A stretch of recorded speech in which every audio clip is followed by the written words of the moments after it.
to my channel. Today I want to show you the basic technique that I use to light my bottle photography shots. I'm using 3 basic light modifiers. This is the standard cone, as I like to call it, with a single layer of diffusion material that you get with the Godox SL60W light. It's a nice modifier, provides soft light, and it guides the light in a direct beam. As you can see, it's only limited. It's very directive, so you can light any parts that you want, and it does a good job at that. The next one I want to show you is the difference when you use a softbox. The small one, I think it's 20 by 90 from Godox, in centimeters that is. Bowen's mounts to the same light. I use it in a lot of my shots. And in a combination with that, I have a homemade scrim here. It's basically some tracing paper from Amazon, stapled to a wooden frame, and this takes the images to another level in case of softness of the light that it provides as an extra diffusion layer. So I have a small setup here with one bottle.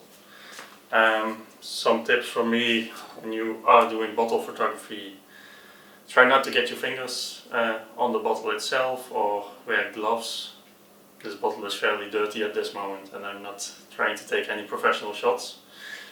So keep that in mind, as it's a lot easier to clean the bottle in front of your shoot than to edit everything out in post, as it will take you a couple of hours. Same goes for dust. Just dust off the bottle, make sure it's clean, make sure the labels are clean, no spots or stains. You might want to remove the back label with something like a razor blade when you want a backlit shot where you show the fluids within the bottle. But that's all for a different video maybe. I'm going to start with the small modifier. I'm going to put it on light here. I'm going to turn it on. As you can see, this is a fairly directive light. The beam travels just across the bottle, maybe a bit above and below it. But this should give you a fairly harsh highlight on the bottle and on the label, as you can see, because it's only minor diffused light, very softly diffused, or little diffused, I must say. So it's a hard highlight on the side of the bottle, and this will give you about this much, if I'm not mistaken, for the highlight. You can modify that by just moving it closer, but it will become more intense.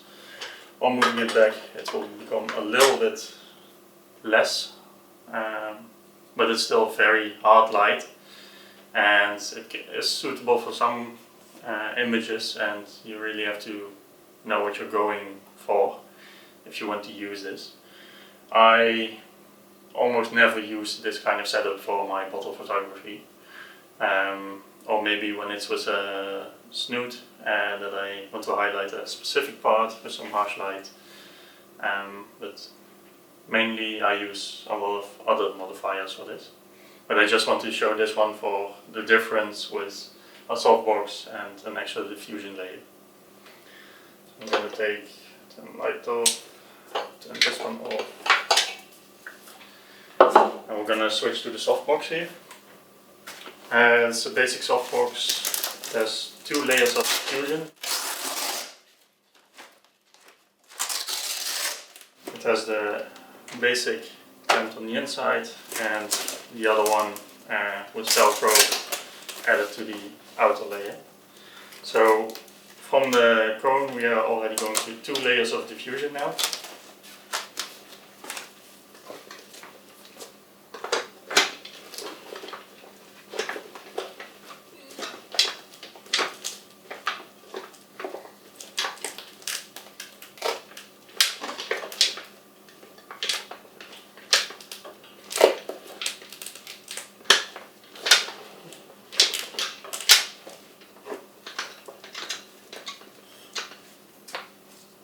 Okay. Now let's turn the light on. And you should be able to see now that you get a lot more cleaner edge on the bottle that's lit now. It's much more even from the neck of the bottle to the main part of the bottle. Here's the same difference. When you move it further away, it gets a little bit smaller highlight on the edge, and when you move it closer, it will provide you with a lot cleaner look, nice highlight down the whole bottle, and it's much more pleasing aesthetically. You can also move it to the back a bit, and this is what you play with in your images if you want it more to the front, more to the back. This basically tells you where you want the highlight on the bottle itself. And then I use it in a combination with this one, with this light. And for now I'm just gonna hang it on the softbox. Normally I use a C-stand for this, but just for demonstration purposes. This will even diffuse the light further, and you get a nice soft highlight on the bottle that nearly takes half the bottle in the transition range from light to dark. So it's a very nice, pleasing, soft highlight, and the closer you move it, the smoother and better it gets. Might be a bit tough to get it on camera here, but this should provide you with a nice white highlight and a very aesthetically pleasing look. Here's the same when you move it back. It's a bit, your highlight tightens, it's a bit smaller, but still has that nice soft transition between the neck and the bottle itself. So those are the three main things that I use for my bottle photography as a basic. This is nearly every bottle shot I take has been with one of the Kodak's SL60W lights, and some of them I've taken with a flash, but I prefer to have continuous lights as they show me the results directly. And in addition to the lights and the softbox and the homemade scrim, I also like to use some foam boards to just flag parts off or play with my highlights. That's basically it for this video. I hope you liked this video. If you want more tips, tricks for bottle photography, I'll show you some examples that I've taken with one light and some of these diffusers to give you an idea of what you can reach with this setup and only using one light at home. I mostly shoot in my living room with this setup. This is a base plate I use, or a wall mount plate. I've just turned it upside down and I mounted it to a light stand. This provides you with a nice small surface. It's ideal, I think, for bottle photography, as you can move your diffusers very close to it, and it gives you that nice and soft transition. And here are some examples of the images that I've taken with the same techniques and lighting setups that I've shown you in video before.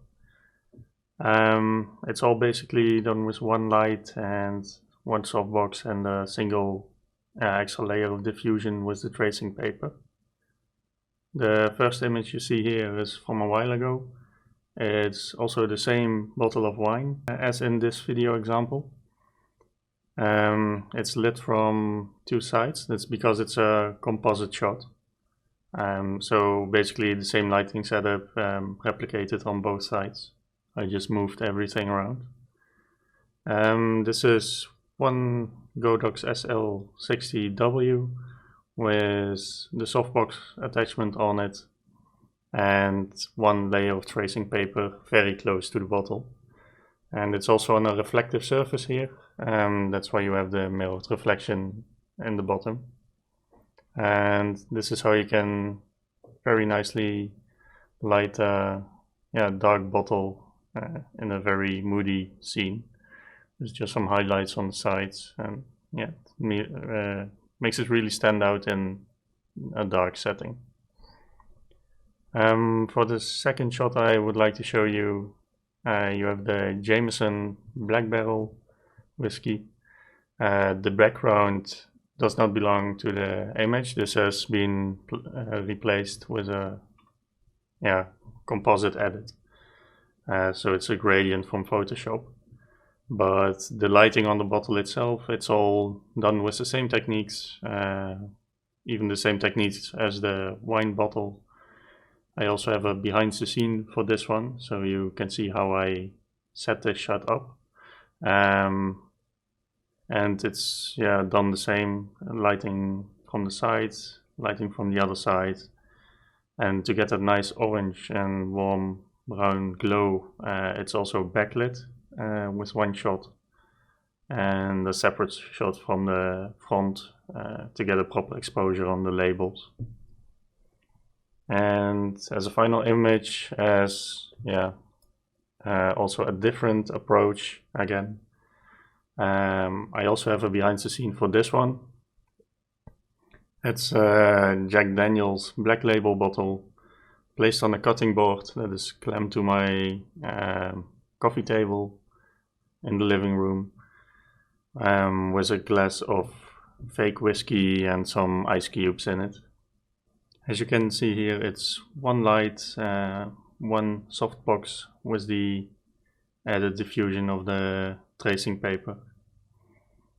And as you can see in the behind the scenes shot, there's also a white foam board on the right, and that's used to reflect some light back into the dark side of the bottle to make the text and on the darker side readable again, and also provide a bit of orange back into the bottle.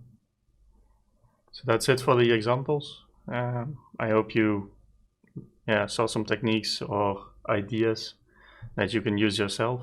So that was it for this video. I changed the lighting a bit. I tried to do it all in one take because I'm still working on my video skills, but I had to flag off part of the bottle, otherwise you would have had a lot of reflections from the main light that I use here. I hope you liked it. I'm still working on my video skills and trying to see if I can make more videos in the future. I will put links in the description below for the Codox light, the base mount if I can find it, and the tracing paper that I used. I think it's from Amazon. So yeah, let me know what you think about this video. Let me know in the comments below. Like the video if you liked it, subscribe if you want to see more, and for now, have a nice day, and I hope to see you in the next one.